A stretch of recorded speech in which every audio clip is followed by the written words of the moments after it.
How's everybody doing? Okay, so here's the GP9 build-up that I promised. This is the first part, and this is just a picture at Southern Railway of British Columbia, which is actually Surrey Rail Link.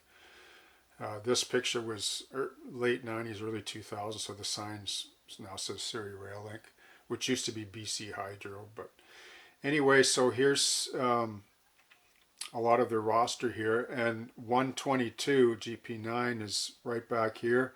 I have some other photos I can't find right now, but here's 129, which is very similar, and that's the one I'm going to model, and the subject that I'm going to use for it is the Walther's Mainline GP9 Phase 2 on deck.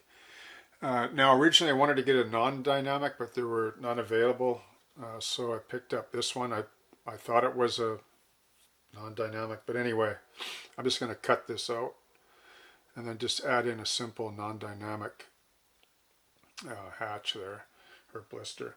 And then I'll probably reuse these exhaust stacks or just scratch those up like I did on the ST38. And then I just got this from Rapido. This is a nice little winterization hatch, which should work quite nicely there. I have a few others. I'm not sure if it might be a little bit too long, but if it is, I got another one. But I like the look of that hatch. And then there's these high details MU and signal and air hoses, and they're flexible. So I plan on using those on the front pilot.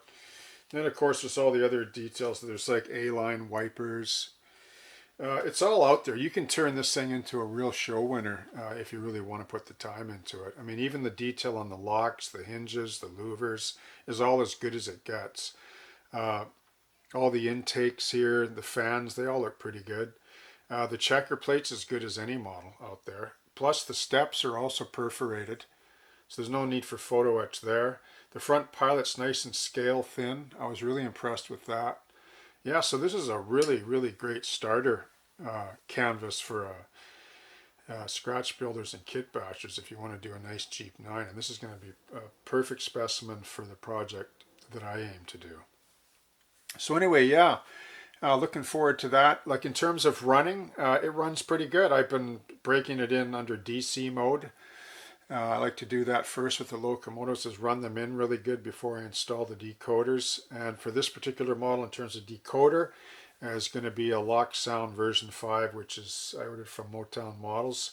And then I'm going to do a similar custom speaker box with twin Sugar Cube speakers as well, just like I did on 381. So impressed with that sound, with those enclosed speakers facing inwards, airtight box. I was really, taken back by how great the sound was. Even better than my BC Rail. I thought my BC Rail was good, but not compared to those little TDS speakers that I put in there.